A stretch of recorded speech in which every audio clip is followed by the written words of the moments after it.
Today, we become legends. So it's been a while since my last update to this series, and a ton has changed in the meta, so I thought it was time for another edition of the top 3 gods for every role in Smite, this time for patch 10.12. There's only 1 week left on the gem sale over at my Nexus store right now. If you want to grab some cheap gems to fund your skin addiction, now's the time. Head over to nexus.gg/intersect for up to 33% discounts off, and help support the channel and allow me to make bigger and better content into the future. Huge thanks to anyone that buys their gems through my link, but back to the video. Kicking things off with the solo lane, which looked completely different in my last entry. As we all know, the mage rise to power in solo lane isn't really showing any signs of stopping, and my first pick for solo is no exception, Poseidon. A lot of the reason why mages are seeing play is because of the build and most warriors being pretty bad at the moment. It's not necessarily individual strengths within the mage's kit. But of course, Poseidon brings a ton of pressure, wave clear and neutral farm secure to the lane, and is extremely mobile, allowing him to make killer rotations from solo without losing too much. Oh, and Kraken hits hard, of course. Next up is Apwash, who has all the same things going for him in terms of wave clear, pressure, and neutral farming, but Apwash is just a poking machine, allowing him to whittle down enemies in the late game, while being extremely hard to dive and kill because of the build and his percent max health heals on eating corpses. And finally for solo lane we have Raijin, who once again has all the same mage-specific benefits. I won't keep listing them. Remaining somewhat tanky while dishing out way more damage than almost any solo laner can. He does poke, he does burst, he wins lane for the most part, and has an amazing team fight, especially with the taunt and fear lockdown on his ultimate. Moving into the mid lane though, where we have 3 more mages, who could have guessed? First up is Baba Yaga, who's been a bit of a force in the meta for a while now. She isn't invading other roles very much, but she is definitely one of your best options for a mid mage at the moment. She does share some similarities with the solo mages though, due to her main building Prophetic Cloak and having her ult to keep her safe in a fight. She's extremely hard to kill and has some of the highest damage available. Top tier mid laner in this meta for sure. Maman Brigitte is up next, who I will say is seeing play in jungle as well, but she's actually showing up a bit more in mid, especially in the recent Worlds Qualifier LAN for SPL, with Shinto dominating on this pick, along with a few other SPL mid laners. She has a higher win rate in mid for the most part and gets played there more, which is a bit of a surprise, but could be related to knock-on effects from solo laners picking mages, which has generally given the jungler a bit more of an engaged playstyle with CC and maybe a bit of bruiser. Maman from the jungle just doesn't fit that playstyle too well. In mid though, she's doing extremely well. We all know her damage is some of the most insane in the game, and her 3 allows for plays that no other god can really do, especially in the 1v1. She did take a few nerfs since launch, but I think she remains one of the top gods in the meta for 10.12. I just didn't expect her to be in mid. And finally for mid we have Thoth, who was flying under the radar a little bit after his spicy changes, but now that all the assassins have all but disappeared from mid, it's given a chance for mages like Thoth to shine. With less threat of being dived by a solo lane warrior or a mid assassin, Thoth can get away with just sitting at the back of most fights, clapping people for 500 over walls with his 1, and if you can keep a Thoth safe, his damage output combined with his effective range make him an amazing jungle teamfighter and sieger, especially with that bonus damage on autos fired through his glyph. Moving on to the jungle role though, first up is Ratatoska, who is probably the most dominant jungler at the moment. He's seeing especially lots of play in the SPL due to his semi-global presence, being able to keep other picks like the dreaded Athena bog lane under control. His ganks are good, his late game teamfight engage is solid, which as I mentioned earlier is nice if your jungler can help with that in this meta since solo laners are all playing mages.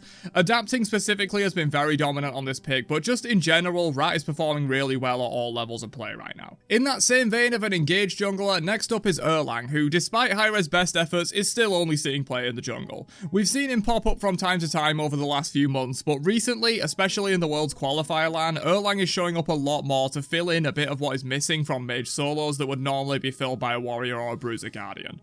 Even though you usually build mostly damage on him, his inherent tankiness and good CC allows him to fill in for what the team needs if you have a mage solo, which is pretty likely in this meta.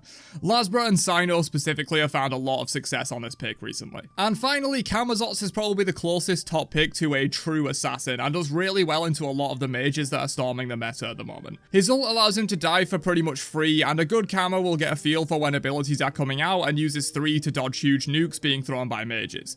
Be that mid mages that that assassins traditionally do well into, but also the solo mages, as they're less tanky than a warrior would be, and often are building magical defense early because they're also facing a mage solo. This allows all assassins to capitalize, as normally you don't want to focus on solo too much as a jungler since they're building physical D so early on. But in the mage solo meta, picks like Kama and Rat can absolutely farm a mage with just Pythags and Genjis online.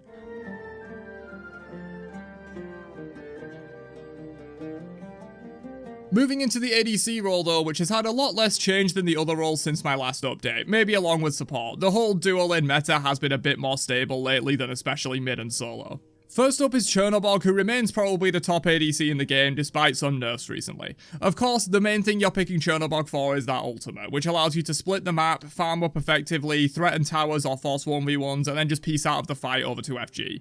It's incredibly powerful and hard to play around even with good communication like in the SPL. In random solo queue ranked games it's even better.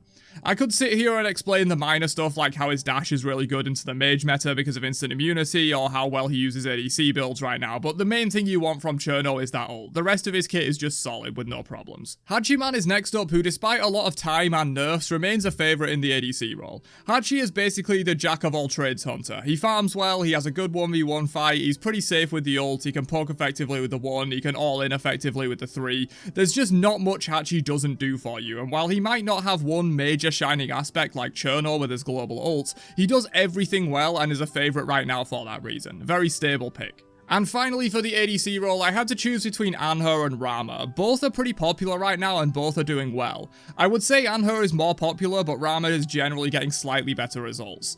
Either of these will do wonders for you, but I'll go with Anhur for the list as there's more overall data on him so we can more confidently say he's a staple of the meta, rather than just a flavour of the set pick in the SPL.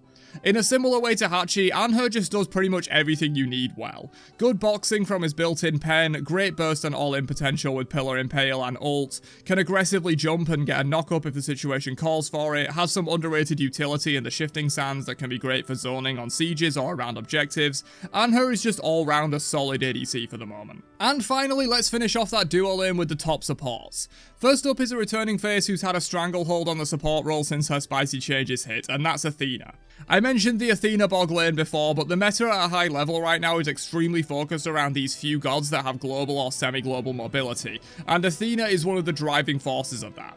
Her taunt is as deadly as ever, even more so after the changes recently, but much like Chernobog and to a certain extent Rat, it's that global presence you're really picking Athena for. Splitting the map is extremely effective to break late game standoffs and win games that are going late like they are recently. Athena is probably the top support in the game, undisputed right now. Next up is Yamoja. Who's surprised? None of you. Yeah, I thought so. I feel like I've probably explained the things that you make Yamoja so strong in good hands about 25 times in this series already, as she's a top support about 90% of the time in this game. TLDR, Omi is broken, Yamoja can do things no other support can and it kinda breaks the game, but you have to really know what you're doing to play her. Moving on. Finally, we have a tough call between Atlas and Ganesha. The Elephant has been a staple of the meta for quite a while now, and Atlas is more of a rising star who's seeing a lot of successful play in the World's Qualifier tournament. I think for the official spot on the list, I'll go with the more robust meta pick in Ganesha, as he's been on top of the meta for a while and did get nerfed, but not by much. His ult is still incredibly disruptive in fights and on sieges, while if anything his silence got even stronger in the mage meta. But yeah, also you can't go wrong with Atlas at the moment as well. But that's all I've got for the top 3 gods for every role in patch 10.12. I'm sure all of this will go out of the window in a month or two when Worlds rolls around, but I will try to keep you guys updated if there's any major meta shifts and changes in that interim. Don't forget to drop a like before you leave, and I'll catch you guys in another one later on. Have a great day, and peace out, you nerds.